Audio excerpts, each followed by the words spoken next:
So, Dr. Della Parker here. Today I am joined by chiropractor Dr. Andrea Hurst, and we've got massage therapist Yvonne Schroeder.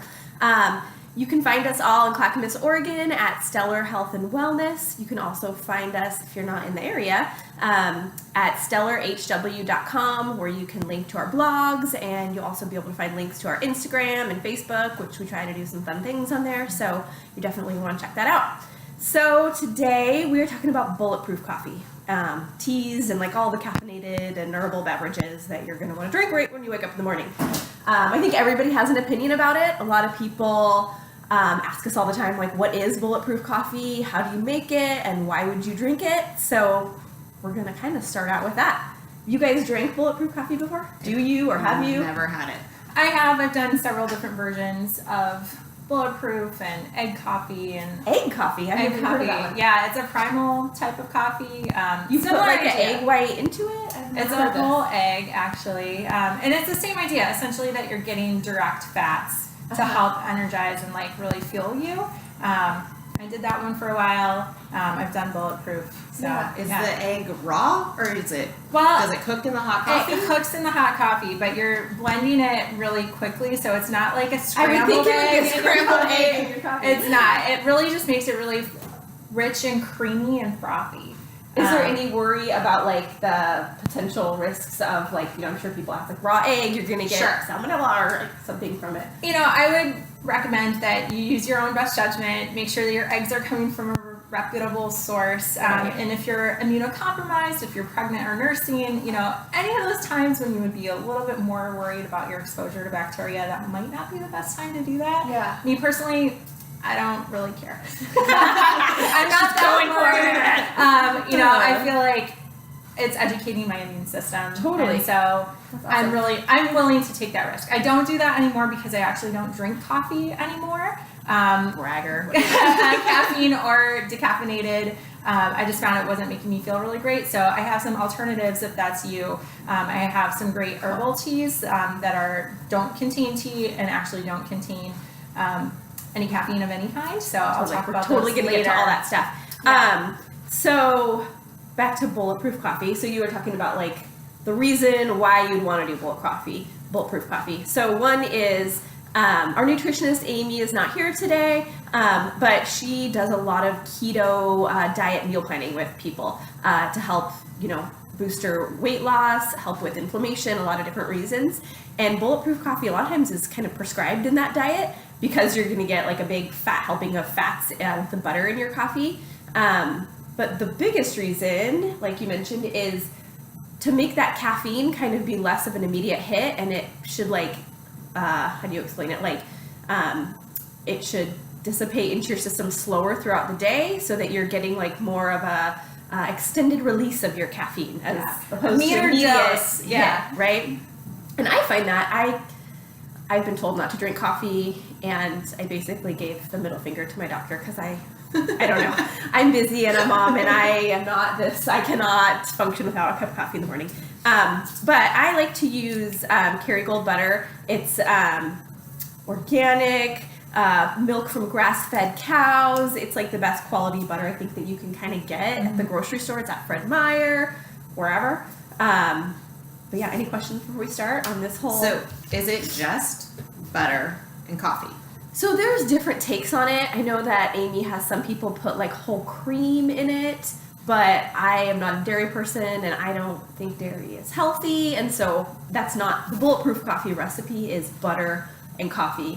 Some people could put like cinnamon or cardamom in it for like extra flavor if you like a cinnamon latte type of thing. Mm-hmm. But actual Bulletproof coffee, I think, is just butter and coffee. Okay. Because I've heard of like drops of stevia and vanilla and I think all that's these like things. All different takes you can do on it. Like the, MCT oil is like another way just to add more fats to it. Mm-hmm. And like if you need like sweetener, some people do stevia or honey or whatnot. But that's like how do you take your coffee type of thing. Okay. Yeah.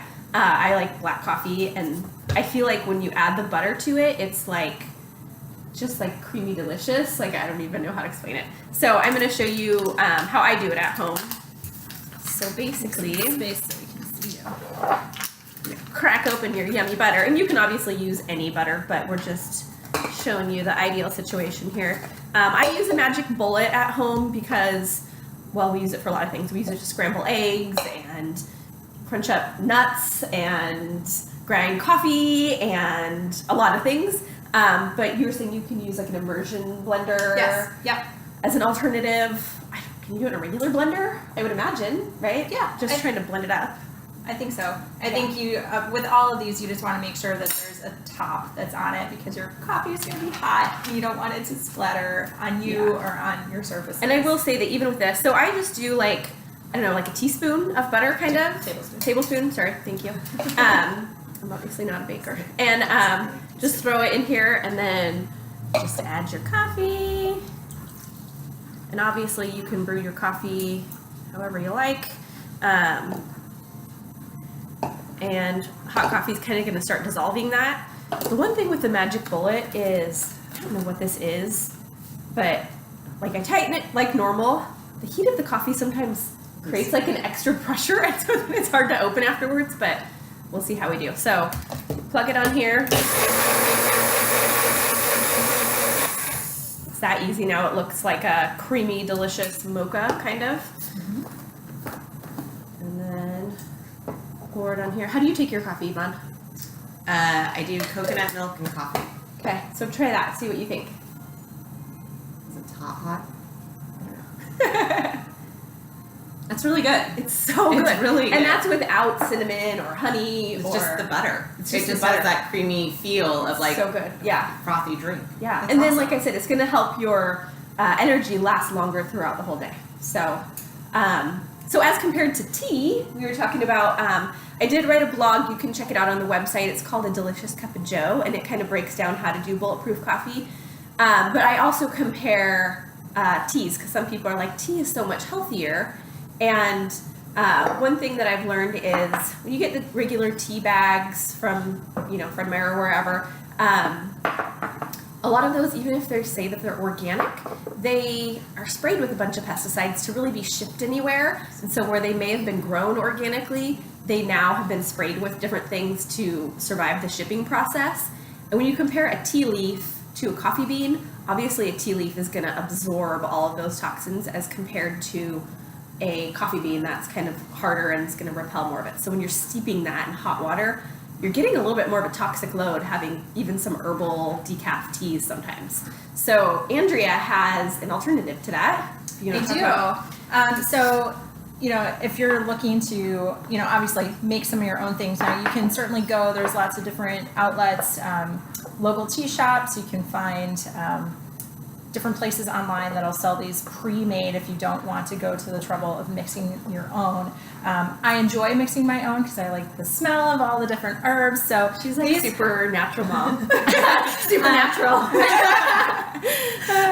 So these don't have any actual tea leaves in them. These are all just different pieces and parts of plants that have been dried, whether that's the leaf, the stem, the flower, and you're combining them for different reasons. So I have all these labeled. If you're going to be making these, you definitely want to label what they are because all the little bits and pieces start to look the same. And you want to put when you made these because, dried things do have a shelf life. That's what I was going to ask. They should, if you're going to be making something, you want it to still have a pretty strong smell when you go to brew it. And that's a great tip. I recognize the smell, but I can't put my finger on it. So this one in particular is called Pick Me Up Tea. This is a blend of peppermint, calendula, passion flower, just a couple of other like peppier things. Passion flower is actually a little bit more. I was going to say, isn't that like a nighttime tea? It is, but you can, if you need a pick me up with also a little bit of a stress relief, it's a nice blend to put together. Okay. So same thing, if you're going to be buying herbs and spices at the grocery store, you want to make sure, and especially in a bulk kind of situation, take a sniff. If you can't smell it, right, that's not adding anything to your foods. That's not adding anything to your stuff. So I source all of my dried herbs from Mountain Rose Herbs, which is a mail order company that's based out of Eugene, Oregon. So it's a local company. I feel really great about supporting them. And, these are all certified organic. So they were dried. They might be sprayed in a similar way to how Dr. Della was talking about tea leaves. I feel pretty great about buying from them. So, you can see I have a whole bunch. This is actually just a small sample of the bulk herbs that I have in my cabinet because I put together all kinds of different things. So how would you make this into a tea? Like, So how you normal would make people are this- like, I've got all this grass Right. and weeds in front of me, so Right. now what do I do with this? So what you would do with this is, you would grab a mixing bowl and then you would look at. No, I'm just gonna grab. So I've based a lot of my recipes. You can search online. There's so many different outlets to find this stuff. I really like Rosemary Gladstar. I feel she's kind of like the godmother of herbs. She's written so many books. Are you sure you're not a naturopath? Yeah, maybe. I really like her Herbal Healing for Women. I think that is just a really accessible book for so many women who are looking for just a really gentle voice to talk about things that they can do at home on their own for all kinds of different conditions. And that book is great because it starts from, teenage years when menstruation begins through fertility and then into later in life when menopause is hitting and all those different things. So We're not there we're yet. not there Think yet. about it. It's coming, I right? had some hot flash the other night, and my husband's like, "Are you going through menopause?" I'm like, "I don't know, I'm just so hot right now." And it's like, how could this even be a question? Right? So a lot of these I've sourced from that book, but also in other places, especially like sore throat tea. There's lots of times when you have a sore throat, you have a tickle, or you have a cough, no matter what time of the year it is, right? And we want those go-to things to be in our kitchen and our medicine Because you don't want to cabinet. go find it when you're feeling crummy. You want it to be on hand, right? Exactly. That So- smells really good too. The sore throat Is tea, there cinnamon in it? there is. So that's cinnamon chips, which smells really great. That's these I kind of shake That around would be a so little. good for.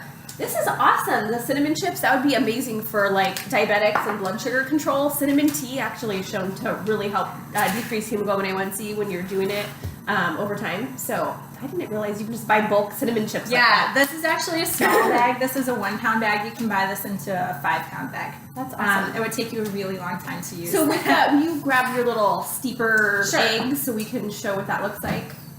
those, they went back down into the drawer. Yvonne's gonna grab them.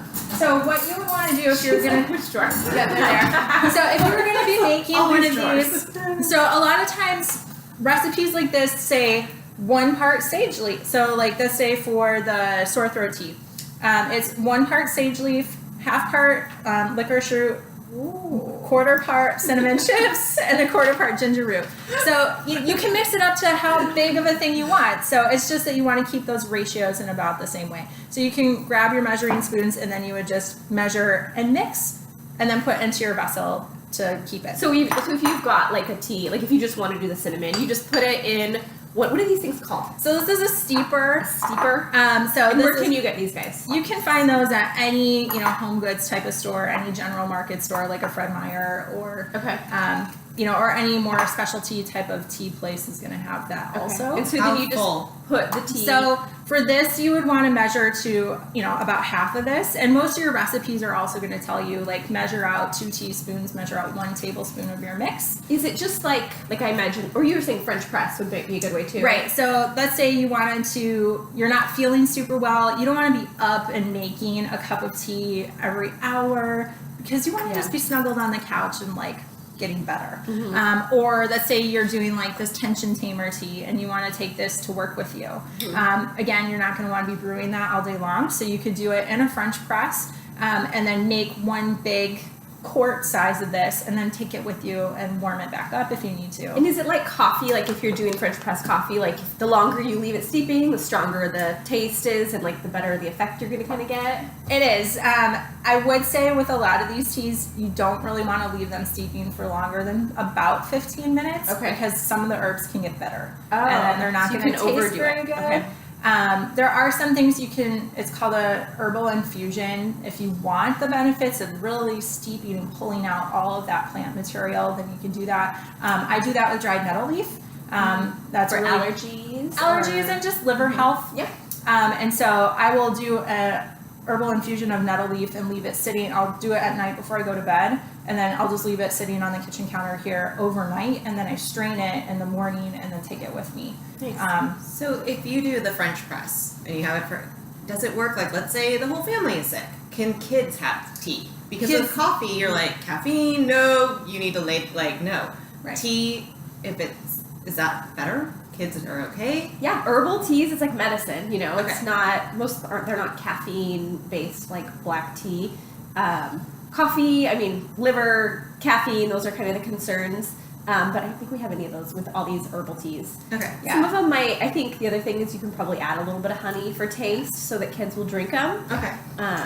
So Depending on what it is, it may or Yeah. may not taste great. And I will say in my experience, my kids are always like, oh, yay, make me a specialty, because I try and make it like a fun thing for them, and I actually have like a fun little mug, that makes it cute, Oh, and like, nice. this is the only time, so, you're not feeling great, let's make your specialty, and they'll take like a drink or two, and then they're like, meh. So if you have tell my daughter, I'm like, I'll make you the smoothie. I'm putting all this stuff in it. I'm like, here's your smoothie. She's like, and I'm done, thanks. I'm like, yeah, so, unless you're watching this and you're starting out with like a tiny person, like I you can would train them. You can train them. You can train Yes. them. They are trainable. Yes. Contrary You to popular start early belief. enough. The way that I've been successful in getting my kids to use these is making them into popsicles. Ooh. So especially the sore throat tea and the coffee gone tea. The coffee gone, not so much, because that has some herbs in it that are really, they make a lot of mucus that can help soothe the sore throat,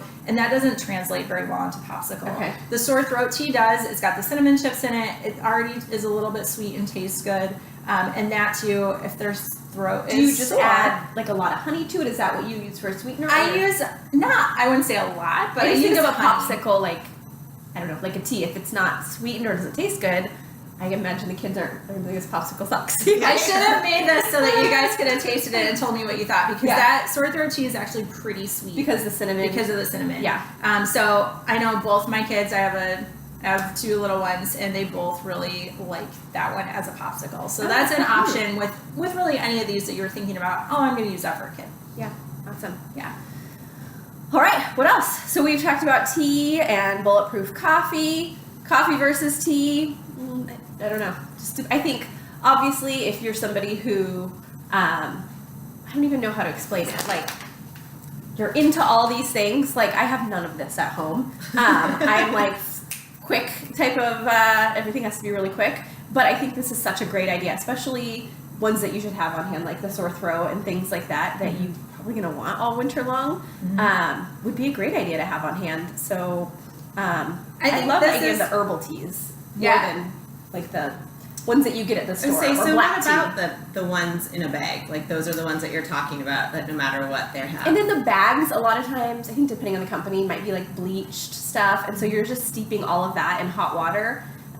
So what you're saying is the coffee with the caffeine is better. That is, I mean, as a biased coffee drinker, I think coffee's better for you than the average tea, if we're not talking about these like dried herb situations. Yeah.